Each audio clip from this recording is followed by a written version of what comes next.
Thank Penny. She's done a fantastic job, and I just got to meet a lot of your leadership, and they're incredible people. Thank you very much. It's an honor to be here, a tremendous honor, and to address one of the most legendary groups in American politics. That's what you've become, and that's a very big statement. The Concerned Women for America, a very big statement.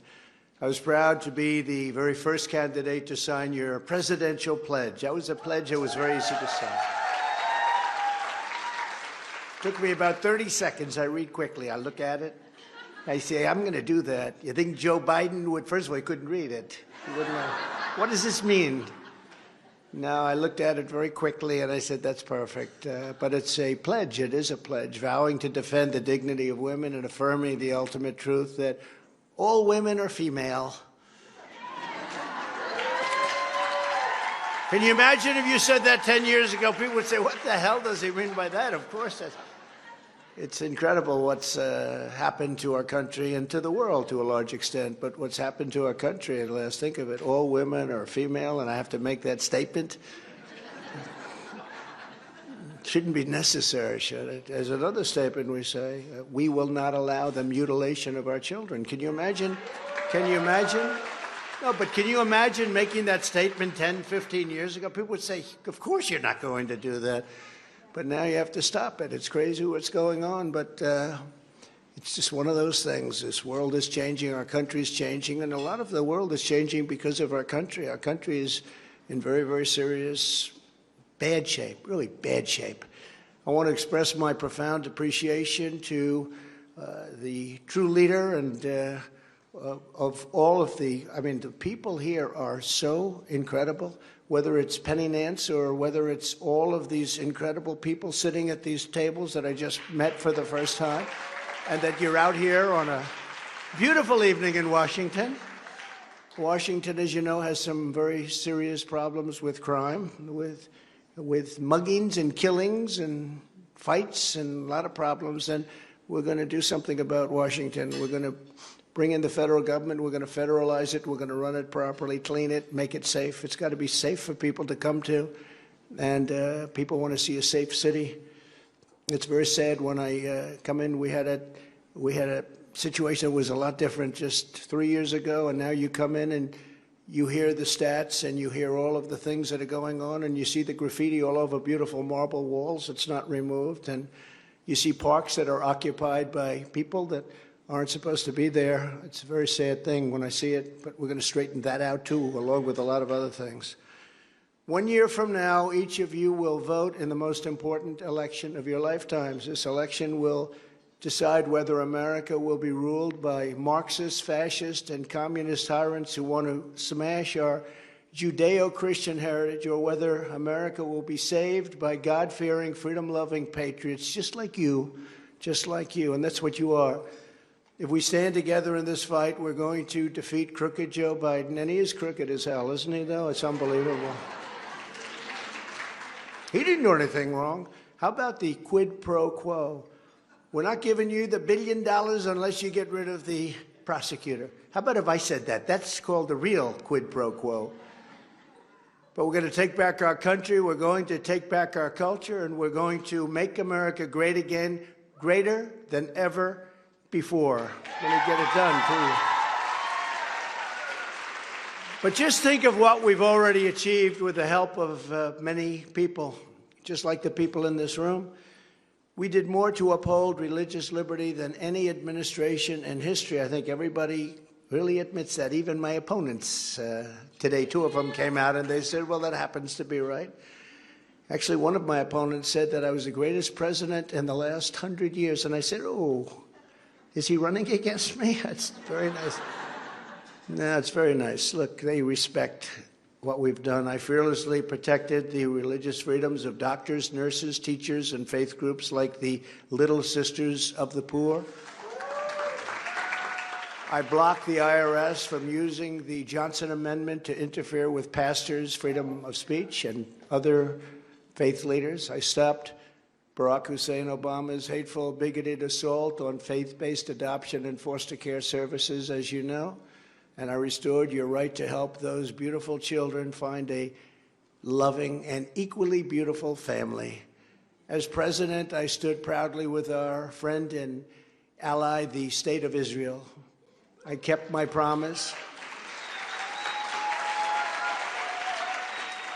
I kept my promise, recognized Israel's eternal capital, and opened the American embassy in Jerusalem. Even got it built. I got the embassy built. Can you believe that? Would have taken 20 years, you wouldn't have had an embassy.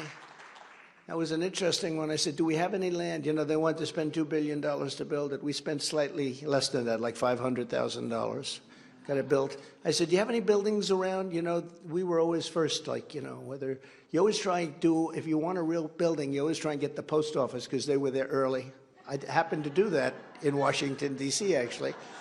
We redid it and did very well. It's been a great success. It's been a really beautiful building. But I said, let's get it built. Let's get it built. So they came to me. They wanted to spend $2 billion. I said, well, maybe we have land that's a better location. They had a piece of land, but it was a bad location. The real estate people, two of them in the back that are friends of mine, they're very good real estate people, too. They know what I'm talking about. So they went out, they checked. They called me up 2 days later. They said, you know, we do have a great piece of land, and it has a building on it. I said, that's even better because you can renovate the building for a lot less than it costs to build a brand new one. A lot of people don't know that. So I put a crew on it. I said, how much can we do? Can we build it great? They said, sir, we can do it for $350,000. And it's the first time I think this ever happened to me, like in my entire life. I said, that sounds too low. How the hell can you do it for that? It sounds too low. And anyway, so we got it done. We did it for a little bit more. We used Jerusalem stone. Everyone talks about Jerusalem stone in New York. They love Jerusalem stone. It's very expensive. I said, can we use Jerusalem stone? Because we're in Jerusalem, right? They said, yeah. I said, it's very expensive. They said, no, we're in Jerusalem. You know, I have a friend, he thinks it's the most magnificent stone, and he's willing to pay anything for it. So we did the whole thing in Jerusalem stone. We got it done for less than $500,000. We opened the embassy, not only designated, but we opened it. And we saved almost $2 billion. Think of that. And the $2 billion wouldn't have been spent. That building wouldn't have been built for 20 years, but we got it opened very quickly, and it's really beautiful. And there's no reason, in my opinion, to ever redo it. But someday they'll knock it down and spend $2 billion or much more. But I also recognized Israel's sovereignty over the Golan Heights, something that was going on for 58 years. I got it done. We got it done quickly, and I withdrew the United States from the totally disastrous Iran nuclear deal. Unfortunately, this administration hasn't done a damn thing about it. They've let that just go on and on and on. And then they made a deal, as you know, for 5 hostages. I said, all right, that sounds okay. 5 hostages. They had 5, we had 5. That sounds okay. But they forgot to tell me one thing.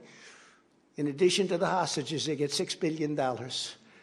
You know that deal? You heard about that deal? That's not a good deal. That's not. What are they doing? It's a 5 for 5. They said it's a 5 for 5 split. Plus they get $6 billion. Oh, that doesn't sound too good. But that's what happens with this country. I've never seen anything like it, whether it was trade deals or any other kind of deal. It always seems that we get the short end. We did such a job on trade. We redid trade deals at a level that nobody's ever seen before, and took bad deals like NAFTA, and we made them great deals, the USMCA. That's United States, Mexico, Canada. We did an incredible trade deal with China that I don't even talk about. They buy $50 billion worth of our farm product and manufactured product, but I don't even talk about it because of what happened with COVID. But South Korea, we did incredible deals. Japan, we did incredible deals. We took deals that were horrible and made them good.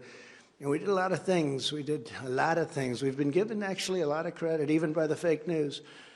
But here at home, we totally transformed the federal judiciary. And as Penny said, I heard her opening remarks, and she said we appointed nearly 300 judges, really brilliant judges, and they interpret the law as written. Constitution, it's, we like to say the Constitution as written. That's the way they interpret. Together we withstood vicious attacks to confirm 3 great Supreme Court justices, Neil Gorsuch, Brett Kavanaugh, and Amy Coney Barrett. Really good people, too. And I'm also proud to be the most pro-life president in American history. Very important.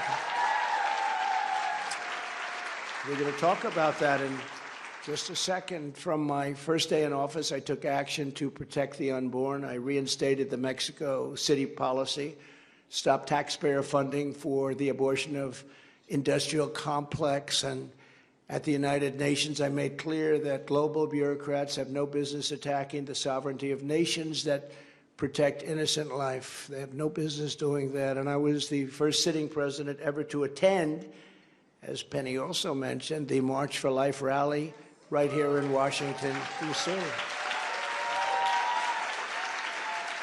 They talked about attending it. You know, presidents for years talked about attending. Oh, I'm going to go, I'm going to go. And then it happened that they didn't go. And none of them went, none of them. But I went, and it was a beautiful day. 1 year ago, in a victory that conservatives had been seeking for 50 years. 50 years they've been fighting for this. Those same Supreme Court justices and the Supreme Court ruled to end the moral and constitutional atrocity known as Roe v. Wade. Very important. Nobody thought that could be done. And so important, and it's not discussed right, it's not talked about right. To be honest, Republicans don't know how to discuss the subject, but they're the radicals, not us. The Democrats are the radicals. So now pro-lifers have a tremendous power to negotiate. You had no power whatsoever. There wasn't a thing you could do. But now you have tremendous power to negotiate, which they didn't have before the ruling. This moves the issue back to the states. Everybody wanted it to go back to the states. All legal scholars on both sides, they wanted it back to the states where it should be. Like President Ronald Reagan before me, I support the 3 exceptions for rape, incest, and the life of the mother. And I think it's very hard politically if you don't support, but you have to go with your heart. You have to go with what you believe, and you have to rely on your heart for that. But I do support the exceptions. Ronald Reagan did, and many others do. And I think if you don't, it's politically very difficult. But again, you have to go with what you feel. Remember, the Democrats are the radicals on an issue like this. This is a very important issue, but they're very radical because they're willing to kill babies in their 5th, 6th, 7th, 8th, 9th month, and even after birth. You know, they kill babies after birth. You remember the governor? I call him Michael Jackson, remember? He's a big fan of Michael. He was going to almost do the moonwalk, and then his wife stopped him. She did a great thing. It was probably the greatest contribution ever made to him. But he talked about the baby's born, and then we'll discuss with the mother what to do with the baby. This is the baby is born. And these are extremists, not us. They're the extremists. The politicians and the people that have this issue, they fought for 50 years to get it, and they have to know how to talk about it because they're not talking about it correctly. And when they do talk about it correctly, it's an issue that really can be positive because we do have to hold on to office. We do have to win. And we can win elections on this issue, but it's very delicate, and explaining it properly is an extremely important thing. You have to be able to speak and explain it properly. And a lot of politicians who are pro-life do not know how to discuss this topic, and they lose their election. We had a lot of election losses because of this, because they didn't know how to discuss it. They had no idea. I heard some of the people discussing it, and they just didn't have a clue. And we can't let that happen. It's an incredible thing. And we gave them this unbelievable power to negotiate a great deal. And remember, before the termination of Roe v. Wade, they had no power and you had no rights. No rights. And done properly, our nation, after 52 years, can finally come together. This has been a rough issue for our country for many, many years. And you can come together and you can have victory, but you can come together. But you have to be able to discuss it properly because it's so bad when I listen to people talking about it. They don't know what to say. They feel it, they want it, they love it, and from a religious standpoint, they love it so much, but they don't know how to talk about it. Another great victory for our movement last year, the Supreme Court issued a landmark decision protecting a thing called school prayer. That's pretty big, right? And just months ago, and this is one that people were very impressed with, the justices also ruled to move our country forward with a merit-based system of education. Now, who thought that was going to happen? In other words, if you get all A's, you get in. If you don't get all A's and boards and whatever it is to get in, you just, you know, they were having other people come in with marks that were very, very inferior. And now they went, think of it, we're back to a merit-based, this country's about merit-based, and we're back to a merit-based system. And I think that one got people by surprise that that's happened. But we're going to have a great country. We're going to have to base success on merit, not other things. And I think that was an amazing, I frankly think that was an amazing decision. But it's no wonder the far-left lunatics, perverts, and criminals are getting desperate to stop our movement by any means necessary. They are really trying to stop us, as you perhaps have read. It's all they're good at. They're bad at policy. They have no idea what they're doing. They have open borders. They have no voter ID. They don't want voter ID. I saw on the television one of these characters. There shouldn't be voter ID. You know, you have voter ID to buy a loaf of bread. You have ID to buy a loaf of bread. You have everything. You have pictures. When they had their Democrat National Convention, they had a picture, the biggest thing I've ever seen. They had fingerprints. They had everything you could possibly know about that person. That was to get into their room with thousands of people. They had, it was like a billboard. It was actually very much like my mugshot, if you want to know the truth. Thinking about it just right now. Big. But for voting, the most important thing for voting, there'll be no voter ID. And this guy was trying to explain why. There's only one reason they don't want voter ID, because they want to cheat. That's the only reason. There's no second reason. And that's all they're good at. As you know, crooked Joe Biden and his radical left thugs have weaponized law enforcement to arrest their leading opponent, by a lot leading, on fake and phony charges. It's a phony deal. This is high-level election interference, and it's happening for a single reason, because I'm the one candidate that they do not want to run against. You know, they always go out, we really want to run against Trump. If they wanted to run against me, I wouldn't be in courts all over the land fighting these maniacs off. They don't want to run. And if you look at today's polls that just came out, I'm leading Biden in just about all of them, and in some cases leading him by a lot. No, they don't want to run against me, but they say, you know, very smart. They're good. They're misinformation people. Disinformation and or misinformation. A lot of people don't know the difference. There's a very little difference, but we'll say it's both. Disinformation, misinformation. They say, yeah, we want to run against Trump. We're dying to run against him. First of all, we won in 2016. Same people said, he won't be able to beat Hillary Clinton. Now they say, he won't be able to beat crooked Joe Biden. Well, you know, I took the word away from Hillary, right? We call her now Beautiful Hillary. She's a beautiful woman. I took it away because it was so good, and it fit Joe Biden so well. But I don't like having a name the same for two people. So that was a great day for Hillary, because after 5 years, I stopped calling her crooked. So now I don't know what to call her, so I just call her beautiful. She's a beautiful woman. But he's crooked as hell. But just today, Fox has me up by almost 50 points on DeSanctimonious and beating Biden. 50 points. And Harvard-Harris, just as I'm walking on the stage, he just came out with a very similar poll, up by numbers that people, frankly, haven't seen before. And a lot of it's, you know, a lot of times they say, well, they don't like Trump, but they love his policy. No, I think they like me too, you know. You can't get elected if they don't like you. I mean, the policy is very important, but if they don't like you. But they always say, they don't like him, but they like his policy. That's why he has these good numbers, you know. But I love you, and I hope you love me. But we fight hard for you. But all polls are bearing this out, these big numbers. I mean, every one of them. I haven't seen one that's even slightly negative. It's driving a lot of people crazy. Oh, CNN's gone crazy. MSDNC has gone absolutely crazy. They don't want to talk about it. But on DeSanctimonious, as you know, I got him elected, but now he's a failed candidate. He failed. He failed before. You know, he came in, I gave him an endorsement, and we lifted him into victory. He was way, way behind. It was over. The race was over. I endorsed him, and he went like a rocket ship, and he won very shortly thereafter.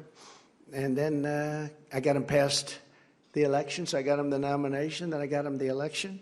He ran against a guy at the time who was, turned out to be a crackhead, but nobody knew that at the time. At the time, he was the hottest, one of the hottest guys. He was probably the hottest man in the Democrat Party, and Stacey Abrams was the hottest woman in the Democrat Party. He was going to be, they said, the governor of Florida. He couldn't stop him. Ron DeSanctimonious said, oh, I don't think we can beat him. I don't think we can beat him.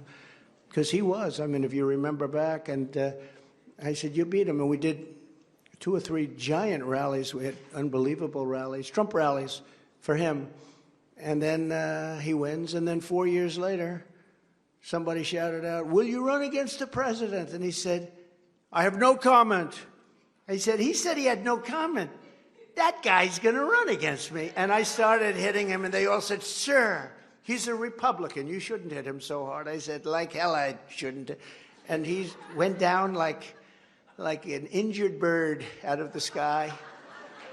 And I'm actually quite happy about that. You know, a lot of people say, loyalty means nothing in politics. Sir, you shouldn't mention it. You're wasting your time. I have genius consultants back there. You know, they get paid a lot of money. They say, sir, loyalty. They actually change their mind now because they see what happened. I said, no, I think loyalty is very important for people.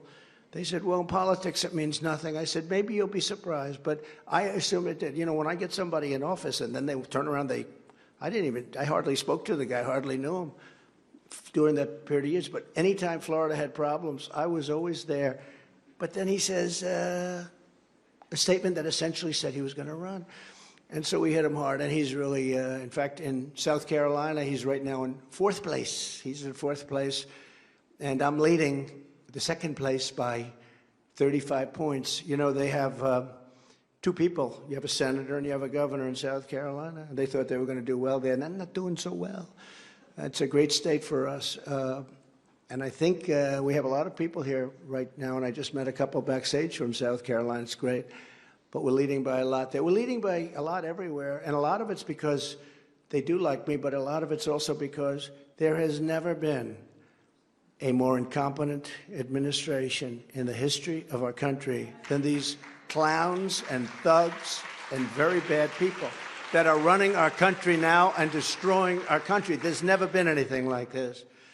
But most importantly, far and away, I'm beating Biden by a lot.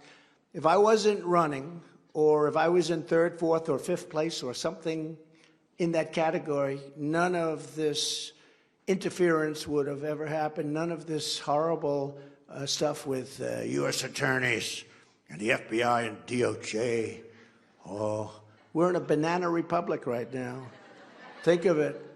We did great. We won in 2016. People said we wouldn't win. We won. We won big. We did much better in 2020. You know, we got millions and millions more votes, many millions and more votes. We did something very few presidents do. Usually they get less votes a second time. People get bored. They get tired of them, like we're tired of this guy. And but we're tired of him for different reasons, not out of boredom. It's just out of, actually, he's very exciting because you don't know when he's going to just pop off and explode. You're watching everybody standing on eggs. You say, did he just say that? Did you see him yesterday? It's just not even believable what's going on. I don't know. It's hard to believe he's going to be running. Hard to believe he's going to get to the gate. I don't think he will. But if he does, he does. If he does, he does, whatever. But whether it's him or somebody else, we have no choice. We have to win. Because their views are just absolutely horrible. And we're going to be better than any other election we've ever had. We're going to get the highest. You know, in 2020, I don't know if you know that, the press doesn't like talking about it, we got the most votes in the history of politics for a sitting president. No sitting president, almost 75 million votes. And that's what they say. That's not including the other votes that they forgot about. But we got the most votes in the history of politics. I was told if we got 63 million and we won. And I was told that if we got 63 million, we couldn't lose by the best pollsters. And we got about 12 million more votes than that. And they say we lost. You know, it's horrible. So they rigged the presidential election in 2020, and we're not going to allow them to rig the presidential election of 2024. We're going to bring our country back. Every time the radical left Democrats, Marxists and communists and fascists indict me, I consider it a great badge of honor. I really do. Because in a true sense, I'm being indicted for you. Thanks a lot, everybody. I appreciate it. I appreciate it. And did you see today that deranged Jack Smith, he's the prosecutor, he's a deranged person, wants to take away my rights under the First Amendment, wants to take away my right of speaking freely and openly.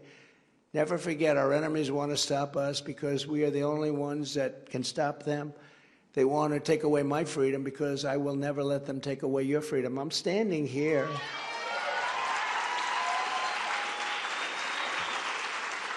Standing here, I am that, in another sense, I'm that wall. We built a very successful wall. You know, they like to say, we only built 50 miles. We built almost 500 miles of wall.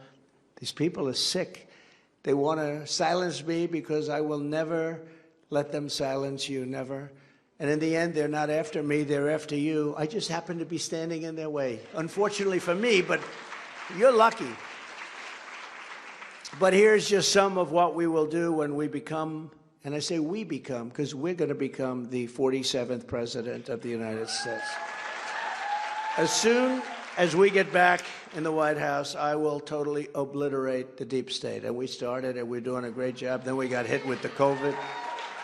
We fired Comey, we fired a lot of people, but we got hit with COVID and we had to do a lot of other things. We did a great job on that and we never were recognized. They recognized us for a lot of things. ISIS, we got rid of ISIS. Got you the largest tax cuts in history, got you the largest regulation cuts in history, had the greatest economy in the history of our country. We were energy independent. Think of it, energy independent. We're going to be energy dominant within months. And then they came along, and now look what's happened to your energy. It's not good. Now they want to go to all electric cars. They don't go far. They cost a lot of money. They got some basic problems. They're very expensive, and they don't go far. I think they want to keep you somewhere around your home. They don't want to build highways or something. They got some crazy plan. They always have something. You know, they want to build, I don't know if you know, all electric army tanks. Now, we have these army tanks. No, I just saw this yesterday.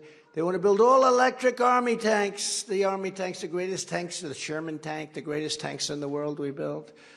So now when we go into obliterate a country with our army tanks, at least we won't pollute it with the pollutants pouring out of the back of the tank.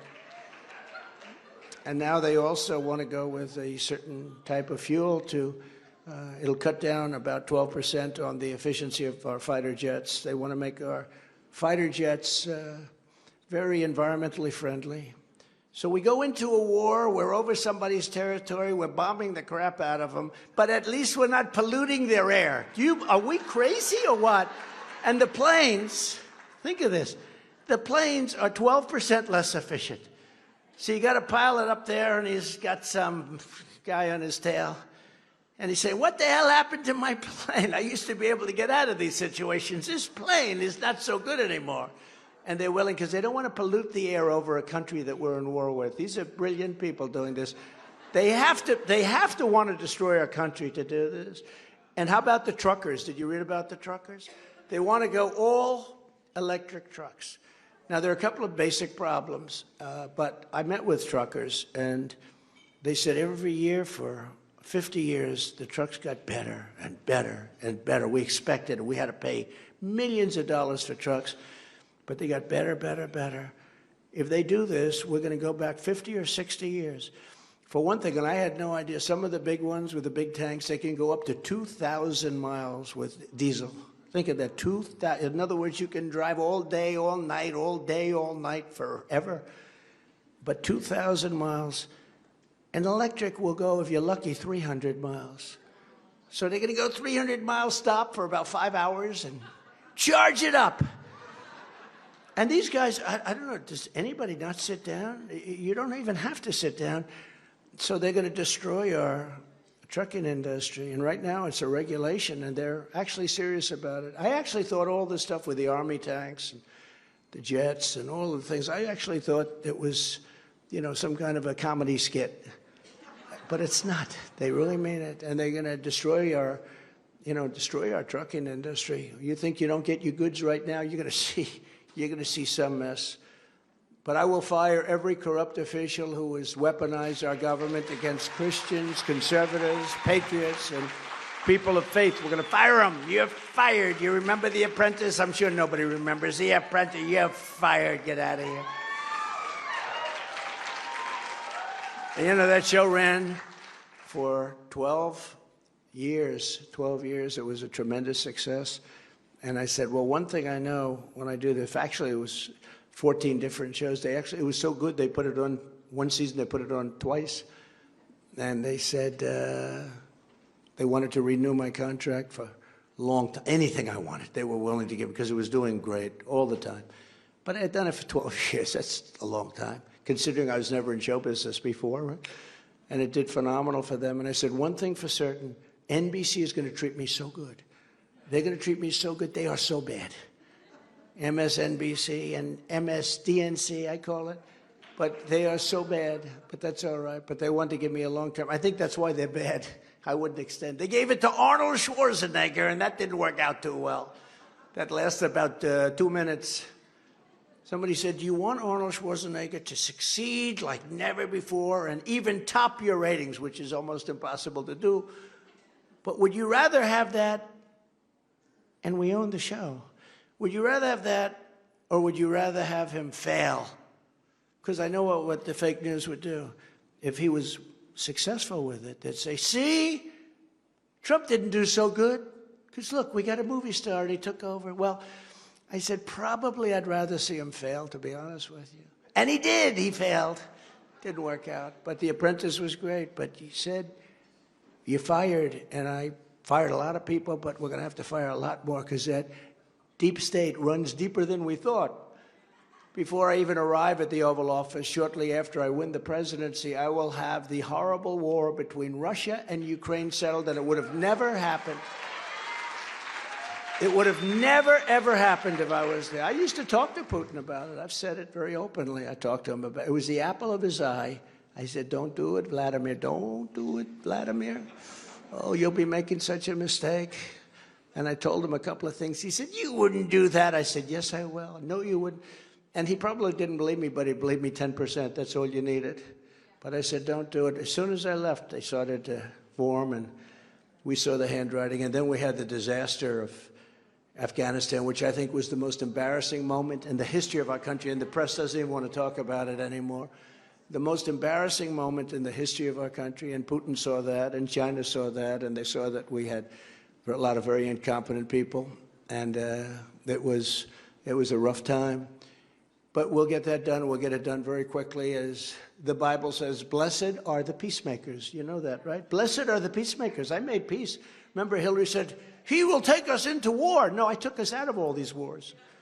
I got us out of Syria, got us out of Iraq. I protected Israel. They would have been in a big problem. But I'll be your peacemaker, and I am the only candidate who can make this promise to you. I will prevent World War III. We are very close to World War III. Let me tell you, we are very close to World War III. And World War III will be like no other because of the power of the weaponry. The weaponry we have today is just incredible, and others have, by the way. But I will prevent World War III, and I'll heal our relationship with the state of Israel to reverse the damage that crooked Joe Biden has done.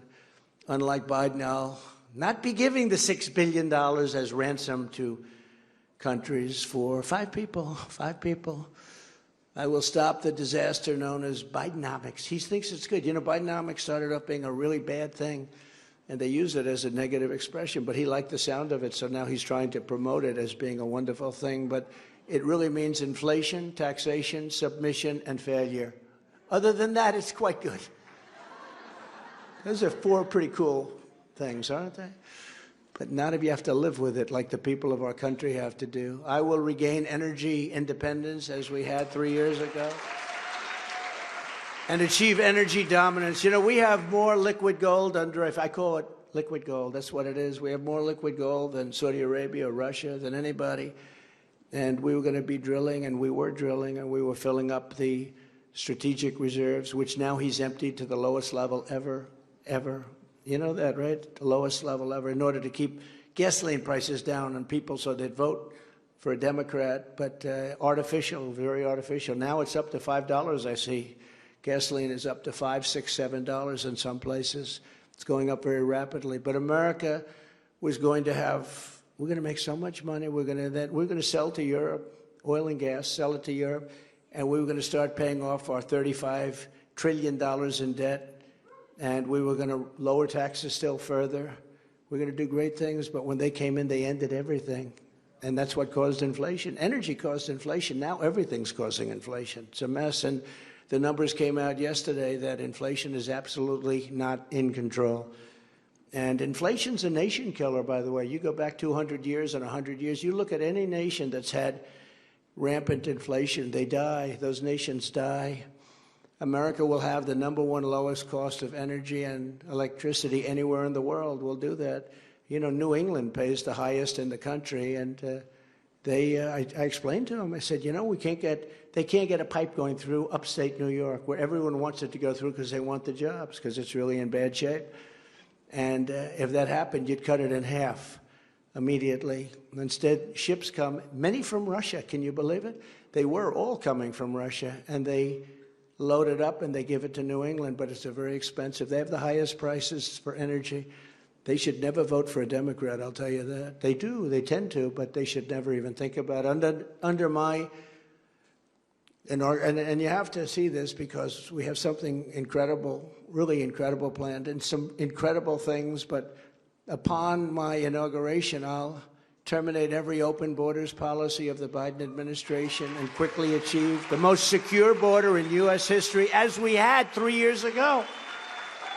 We had the most successful border 3 years ago. We built nearly 500 miles of border wall. That's all certified stuff, by the way. You know, they like to say, well, he didn't build the wall. It wasn't easy when you had Paul Rhino. Do you know who Paul Rhino is? Paul Ryan? Paul Rhino, and you had Mitch McConnell. And they fought so hard, and I got it anyway, and I got it done. Then we were going to add 200 more miles, and that was all set to go. And then we had the election situation take place, that horrible situation, horrible day in our, and it's going to go down as that. It'll be a horrible day in our country's history, and because of that, I said, these guys don't want to finish. It would have taken 3 weeks to put up another 200 miles of wall. It was all there. It was all ready to be assembled. But we got Mexico to give us 28,000 soldiers free of charge. You know, they always say, Mexico, Mexico. Well, Mexico paid fortunes for that. We had 28,000 soldiers free of charge. You know, when they say Mexico didn't pay, Mexico paid much more for that because I needed that. We didn't have to worry about the war. We got that from the military because I considered it an invasion, so I took it out of the military, which is just a small portion of their budget. But I took it out because that was an invasion. But Mexico, we had 28,000 soldiers free of charge, and it wasn't easy to get either. I went to them, and I said, you got to give us 28,000 soldiers to protect us from people pouring through your country. And they smiled at me, and they said, why would we do that? Which is probably what everybody would say. I said, no, you're going to do it. You're going to do it, 100%. And the person, a woman, very nice woman, she was actually good, but she never won anything in 25 years from Mexico. But she worked on Mexico for 25 years. She said, sir, we've been asking for things like that for 25 years. They're never going to give it to you. I said, absolutely, 100%. Not 90%, not 95%, 100%. They're going to give it to us. Sir, they won't. And we asked for other things like remain in Mexico and all sorts of things, Title 42. So I said, give me a list of your top 10 things, and they wrote it down. The Border Patrol wrote down things. Border Patrol's great. ICE wrote down things. They're great. These are great patriots. These are tough guys. They all wrote down 10 things. But the big thing was the 28,000 soldiers, I guess you'd say. And the top person from Mexico came in, just right under the president, who's a friend of mine. I mean, he's a great guy. He came in, and I said, you're going to have to give us 28,000 soldiers. No, no, no, we will not do that. I said, yes, you will. And he said, no, no, we will not do that. I said, here's the story. It was a Friday evening. I said, on Monday morning at 7 o'clock in the morning, you're going to be paying a tariff or tax of 25% of every car. You know, they sold 32% of our car industry, just so you know. They send us millions of cars. of every car and every product from Mexico into the United States, you're going to be paying a tariff. And here are the papers right here. I'm going to sign them now, but it goes into effect 7 o'clock on Monday morning. And he said, may I make a phone call? And I said, you may. Came back in 5 minutes. Sir, it would be our honor to put 28,000 soldiers on the border to protect you from some very bad people that are coming in. And you know, Biden gave all that stuff up. He gave up Title 42. That, you know what Title 42 was so important? To protect our country and to end the child trafficking crisis by returning all trafficked children to their families and their home countries immediately. And you know, Jim Caviezel, who's a big actor, he put it very well in the movie Sound of Freedom. God's children are not for sale. He said that. God's children are not for sale. Good movie. That was a good movie, by the way. And Jim is a wonderful guy. On day one, I will sign a new executive order to cut federal funding for any school pushing critical race theory, transgender insanity, and other inappropriate racial, sexual, or political content on our children. Our children are just being absolutely, I mean, they're being harassed, and they're not old enough to know what's right. And, you know, as the children, when they do these horrible things to them, and they turn 30 at 35, they look back and they say, who did this to me? Many of them, a big percentage, I think 68%, I saw some numbers, 68%. Who did this to me? Who did it? Without parental consent, can you believe it? I will insist on the right of every parent to send their child to the public, private, charter, or religious school of their choice. Choice, choice, choice. We want to have choice in schools, and we want to have choice in cars. If we don't want to buy an electric car, and you should be able, some people might want an electric car. You know, they want to drive to the drugstore every once in a while, right? But if you don't want an electric car, you should be able to use the thing, that beautiful liquid gold that's under our feet. It's called gasoline. Or hybrids. Hybrids are very good, actually. You know, at least you're not going to be stuck. You know, with an electric car, there are lots of feelings engendered by electric cars. The first is one of the best feelings you ever have in life, when you have it fully charged and you're ready to go, and you start on your trip, and for 10 minutes you feel like you're elated. Then after that, for the next hour and a half, you feel horrible because you're looking for a charger. You're saying, where the hell am I going to get this car charged? But I always say to people about electric cars that if I were in that business, I would immediately open up, because these guys are making a fortune, a tow truck company. Because you see these cars, they're being towed all over the place. I would make so much money, but I can't do that. I think is that a conflict with being president? I think so, right? What do you think? Is that a little bit of a conflict?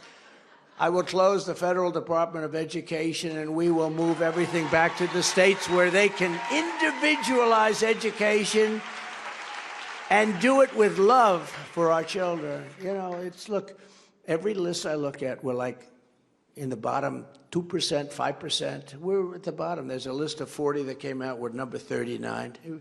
We spend more money per pupil than any country in the world by triple. Norway is second, and Denmark is third, and China, believe it or not, is right up there, as big as it is. And they have countries that spend a tiny fraction of what we spend, so obviously it's not working. And all those buildings in Washington, I see a Department of It, the biggest buildings you've ever seen, they're all over the place. We got to keep one or two people just to make sure they're teaching English, right? You know, all of a sudden we'll say one place happened to go to a different language. We can't let that happen. But we're going to end the Department of Education, let the states run education. And these states are going to do a great job, many of them. I'll also fight to keep, and this is so important, that people will be able to direct elections and get and pick the school principals by the parents, and these will be the principals of their choice, because right now you have principals in there that hate parents. I mean, I watch this happening. You have principals that absolutely are violent. They hate the parents. They don't want to let the parents even talk to them about the education of their child. If any principal is not getting the job done, the parents should be able to vote to fire them and select someone that they like. But that'll ultimately be up to the states. We will have great schools that lead to great jobs and ultimately great lives, because we have horrible schools right now. Our programs are terrible. As much money as we spend, and I'll not give one penny to any school that has a vaccine mandate or a mask mandate. I let it be up to the governors, but we're not going to do that. And, you know, I allowed the governors. Some did a great job and some didn't do a good job. You look at Governor Noem of South Dakota, where I just left. She's done a fantastic job. And you look at Henry McMaster, Governor McMaster of South Carolina, did a fantastic job, kept the states open. And some did, some didn't. But the ones that really did horrible jobs were Democrat governors, I think just about every one of them. And we're not going to let it happen. In addition, I'll take historic action to defeat the toxic poison of gender ideology and reassert, in the beginning, God created two genders, male and female. Is that all right to say?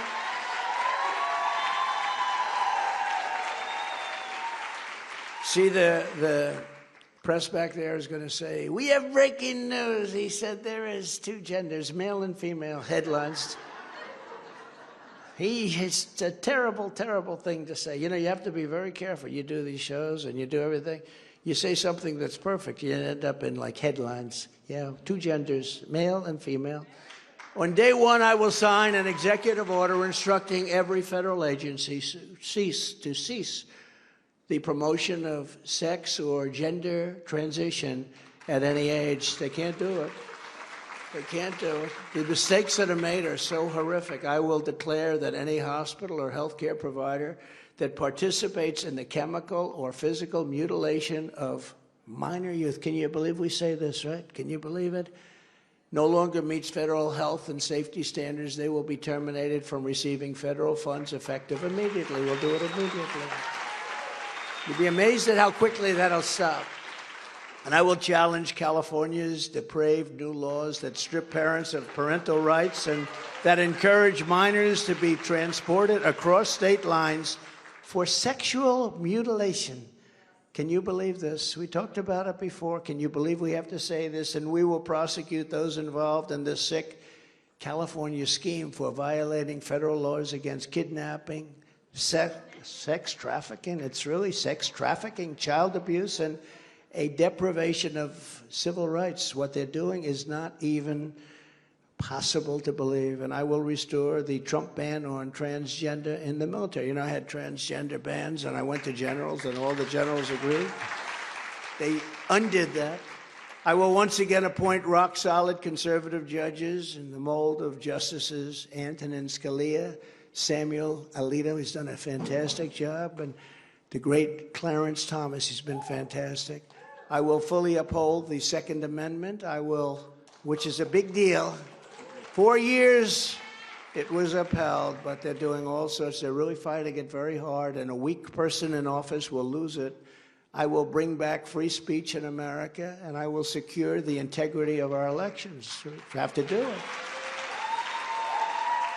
These things, and this is what we must do to restore our country to greatness again.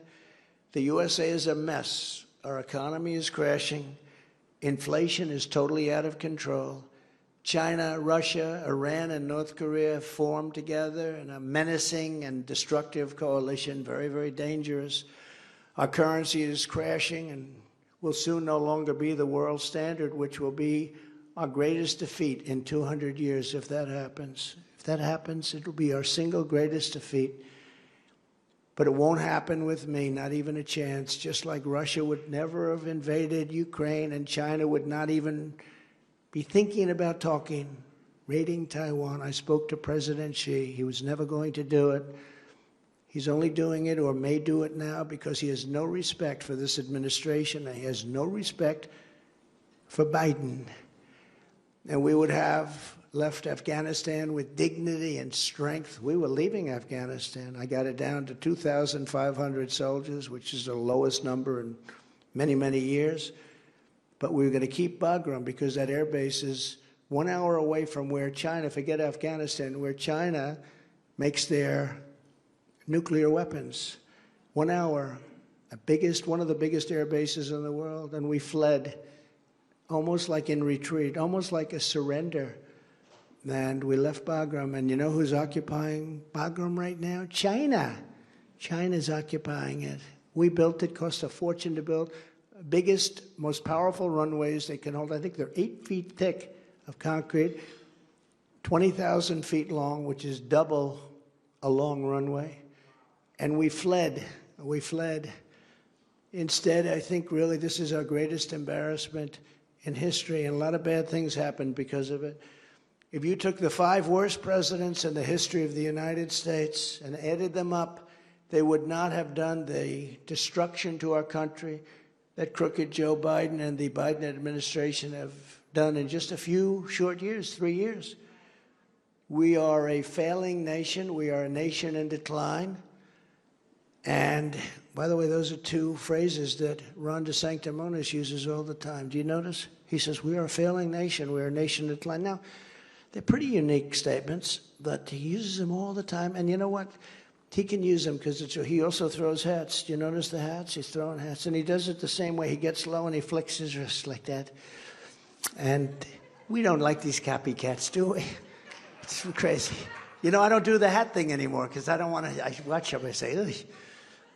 But it is true. We are a failing nation, and we are a nation in decline. And it's really a very sad thing to have to say, but it's obvious. And now these radical left lunatics want to interfere with our elections by using law enforcement at a level that they've never done before. Our nation is being challenged like never before. And yet, I stand here tonight confident that America can and will overcome it all by the strength of our faith, the power of prayer, and the grace of Almighty God.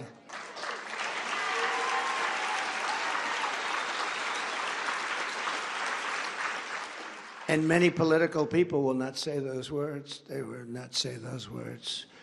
In their group, if they say those words, they'll be taken to the shed. We're gonna proudly say those words. And frankly, that's one of the problems our nation has, is it's gone the opposite and the opposite direction. There is nothing we cannot do as long as we hold fast to the timeless words of our national motto, in God we trust. So with your help and your prayers and your vote, we will stand up for the women of America. We will put America first, and we will, without question, make America great again, greater than ever before. Thank you very much. It's a great honor to be here. Thank you. Thank you very much. Thank you. Thank you, everybody. Have a good time. Thank you. Great. Thank you. Mr. President, with you, would that be okay? If you'd like to join me, lift your palms up to the Lord and join me in prayer for this president. Dear Heavenly Father, we thank you so much that we live in a nation where we get to choose our leaders. Thank you, God, for giving us a president that was willing to do the hard thing, to make America strong, to make our military great again, to support innocent life. God, I pray that you will continue to bless America. And God, I pray for President Trump. I pray that you will keep him safe. I pray that you will surround his family with angel armies and keep them safe from those who wish to harm them, even those that wish to hurt his children, God. I pray for them at this moment. God, 1 Peter tells us to humble ourselves under the mighty hand of God, and he will lift us up in due season, to cast our cares upon him because he cares for us.